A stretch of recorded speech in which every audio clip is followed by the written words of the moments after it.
Had he stayed on the truth and in direction of the Spirit, this war would have not happened. Hello, everybody.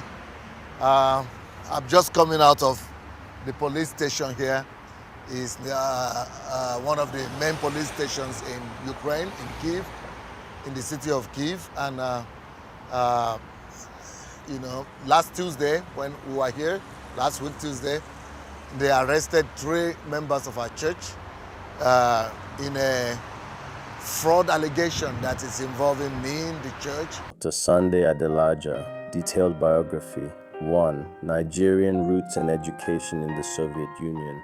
Sunday Sunkanmi Adelaja was born on May 28, 1967, in the village of Idomila, Ijebu Ode, Ogun State, Nigeria. He was raised by his grandmother.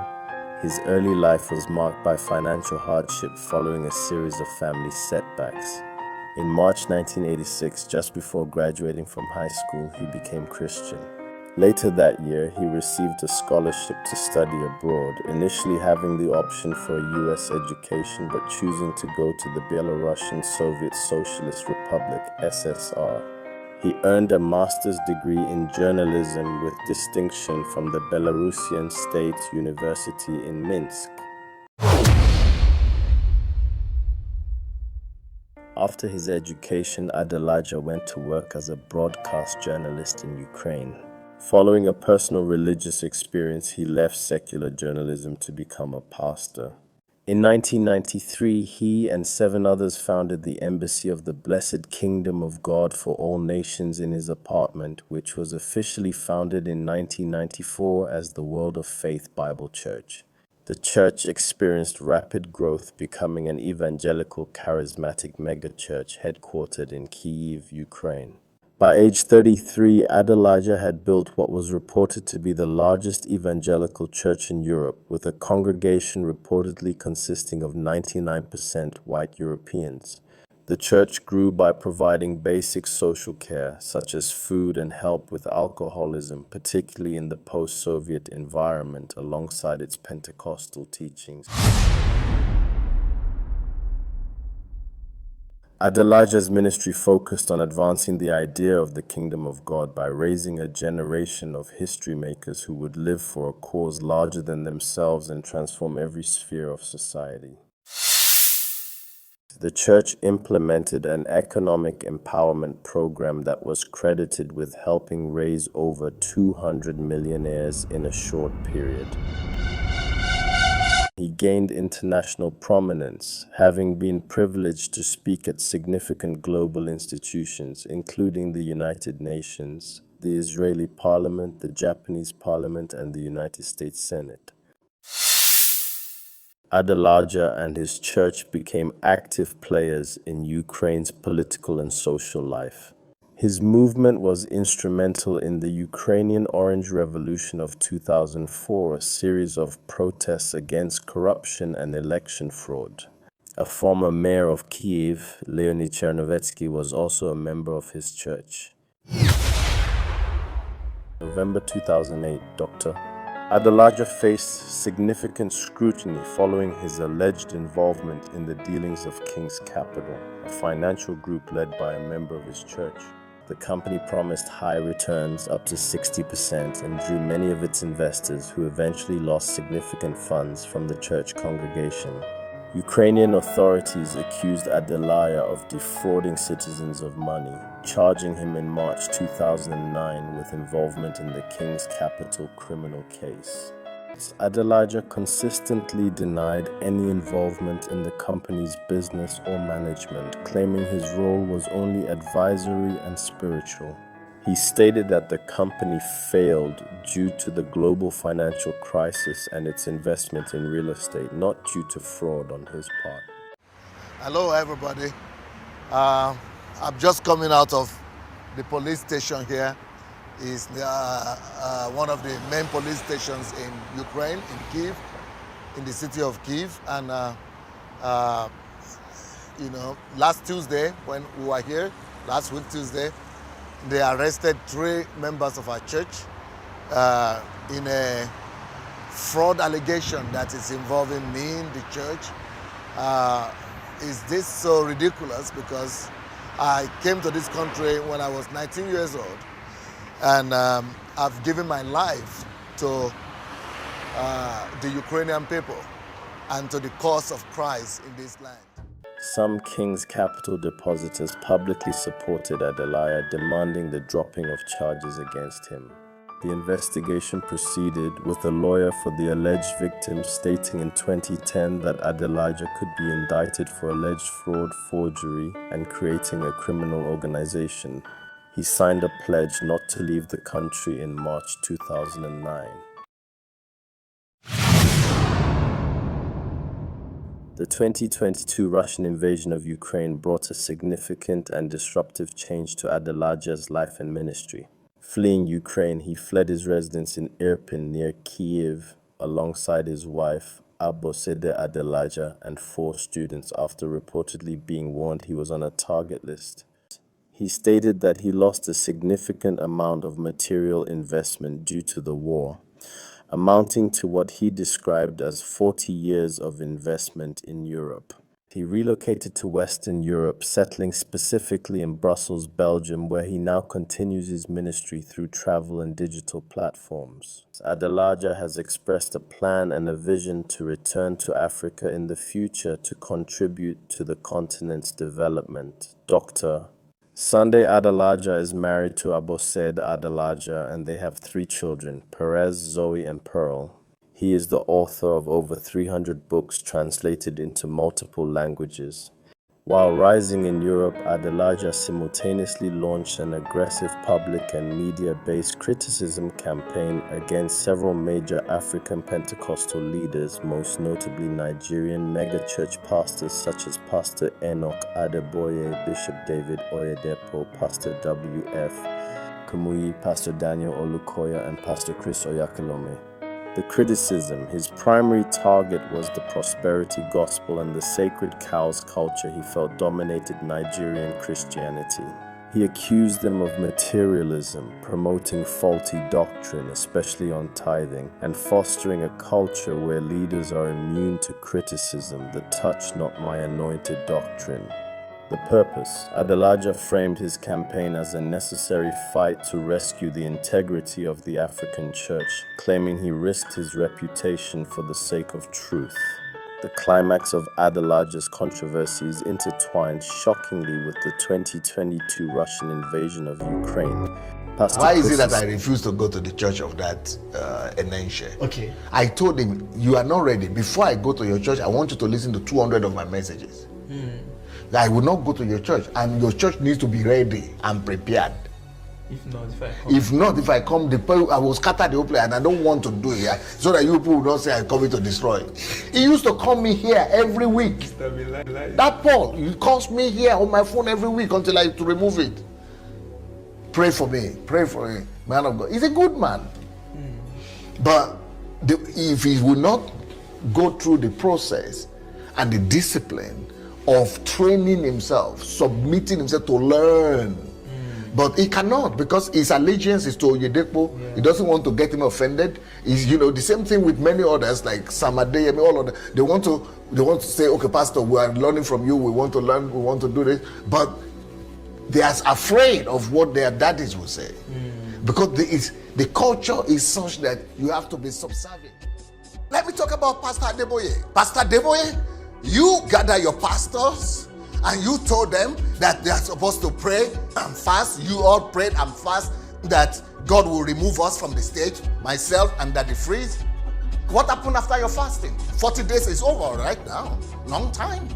We are still here. Your God didn't answer. Fire didn't come down to consume us. We didn't die. I'm not dead. You said we are going to go mad? Well, you might think I'm mad right now, but I know I'm not mad. The whole world knows I'm not mad. That the Freeze is not mad. All the people who are watching us are not mad. Why is it that you have to resolve, Pastor Adeboye, to telling your people and all your churches all over the world not to listen to Sunday Adelaja? You have to put them in the bondage of slavery, not to listen to Sunday Adelaja and Daddy Freeze. Because you know the truth, that if they listen, the truth shall set them free. Almost all those the so-called famous Pentecostal pastors in Africa today, most of them are involved in manipulation and brainwashing of their people.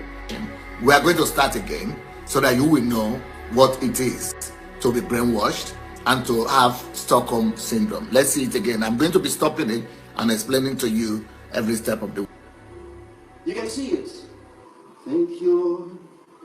You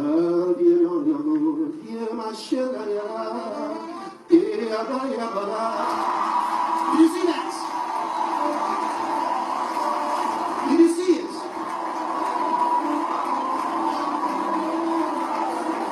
So now the question that I'm having is, how low will these African pastors go to just deceive people and prove to them that they are powerful?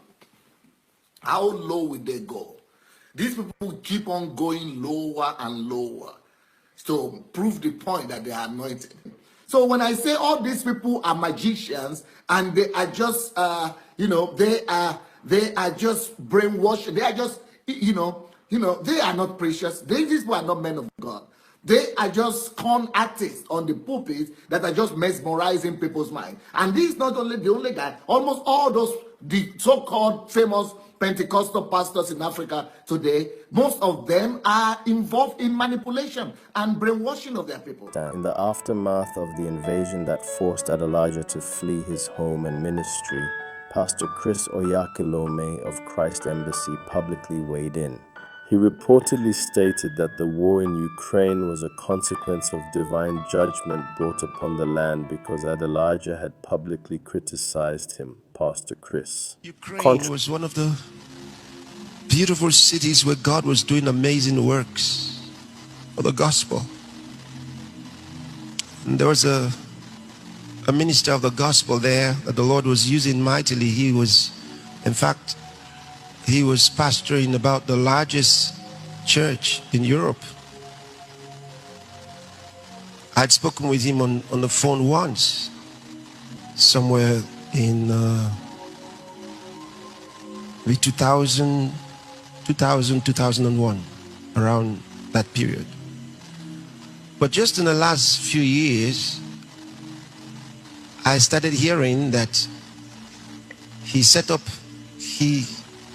left his ministry to set up a new ministry on Pastor Chris.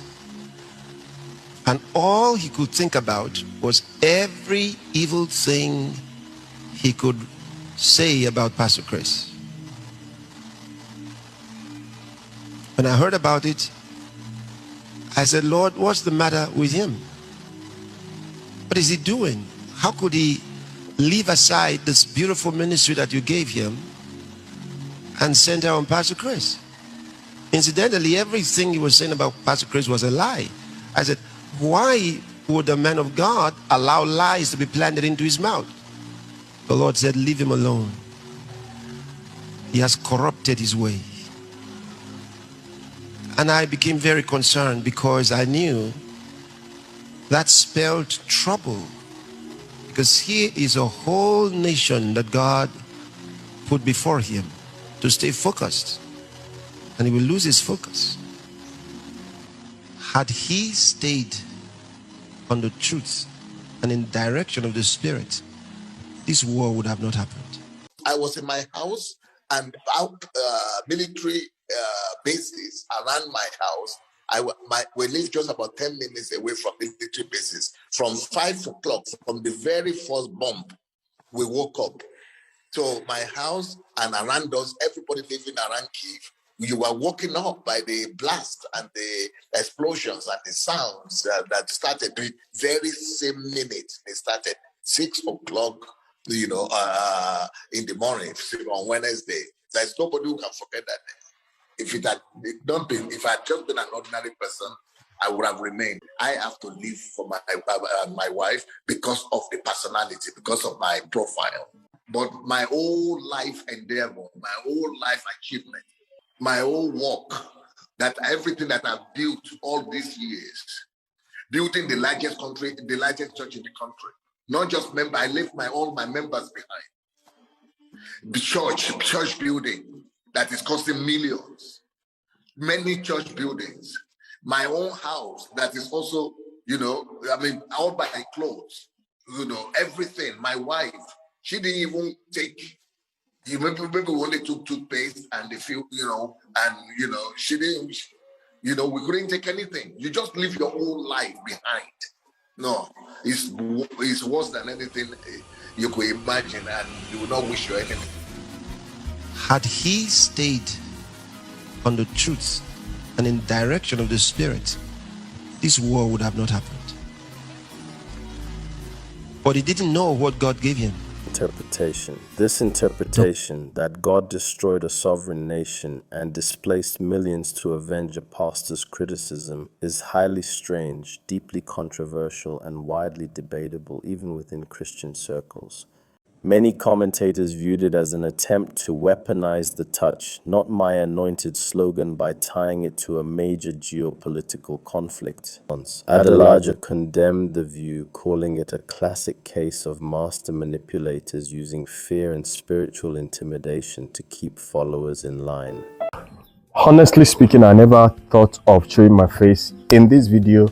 I just wanted to use the voiceover and those clips that I found and create the video and leave it. But after making the video and going over this thing that Pastor Chris said, I became a bit troubled, because I don't know, how is it possible that, what kind of God, what God are we actually projecting? Is it this God that for the human, wicked, evil people? There was a post I made the other day. I said, forget it, don't kill yourself anybody. Nobody is worth dying for. But I was now thinking, how is it possible that Jesus, seeing how wicked I am, could come and die in my place? Now, this same God now, for the sake of Pastor Chris, maybe Pa Adeboye, Pa WF Kumuyi, and every other pastor and bishop that Dr. Sunday Adelaja insulted, let's call it insult now, offended. Because I know somebody somewhere might be, after hearing Pastor Chris saying that thing, you are nodding your head in agreement with him that he has spoken well. You are happy, that what befell Sunday Adelaja befell him, because you think it is true that God punished him for speaking against Pastor Chris. Listen, doesn't it sound like you are losing your mind if you actually believe that for the sake of this untouchable man, that God would give over a whole nation, destroy hundreds of thousands of people, displace hundreds of thousands of people, just because one man that is not even a native of that land, insulted, in quotes, criticized these big idols in Africa. Come on now. I mean, reason with your sense. Reason. Use your brain and reason. Does it make sense to you that this God who told Abraham that if he could find 10 people in a wicked place like Sodom and Gomorrah, that he would, for the sake of that 10, spare the land? And this same God now would, because of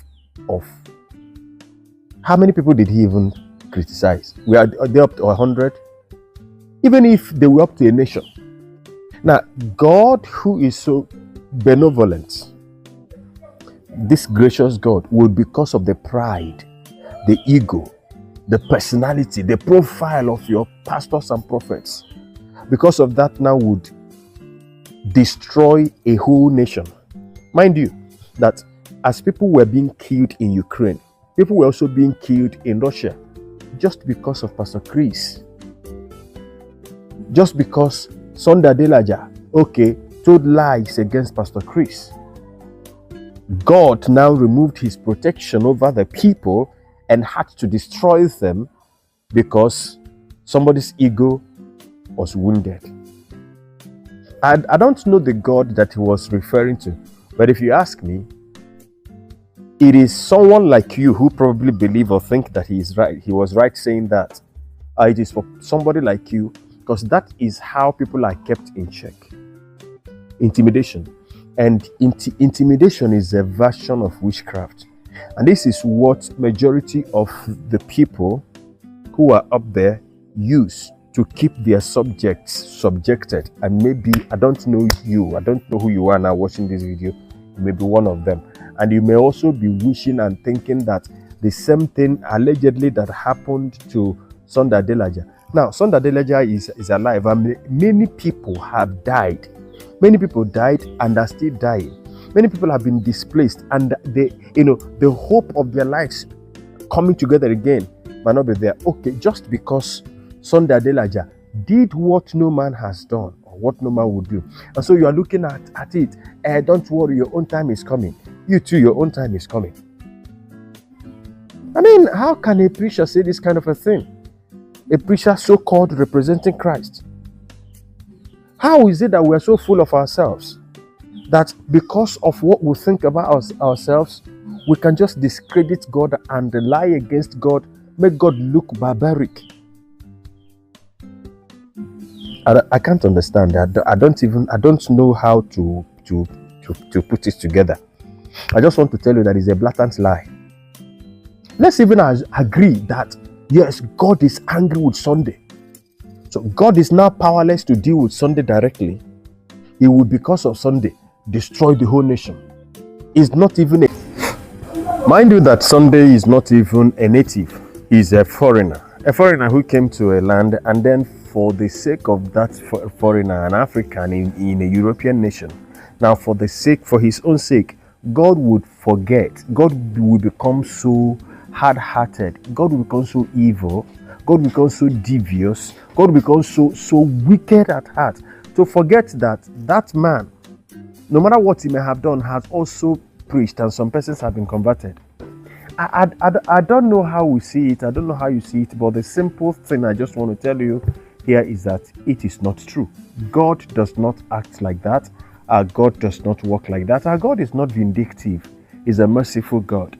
All I just want you to understand is that these are plots and ploys, used to keep people in check. And keeping people in check, it is part of what we're saying, intimidation. And intimidation, I said, is a version of witchcraft. I don't know which divide you are in, but God bless you. I want to know what you think about it in the comment section. Thank you very much. See you in the next video. Tell us what you think about it in the comment section. I'll be seeing you in the next video. Till then, from me to you, shalom.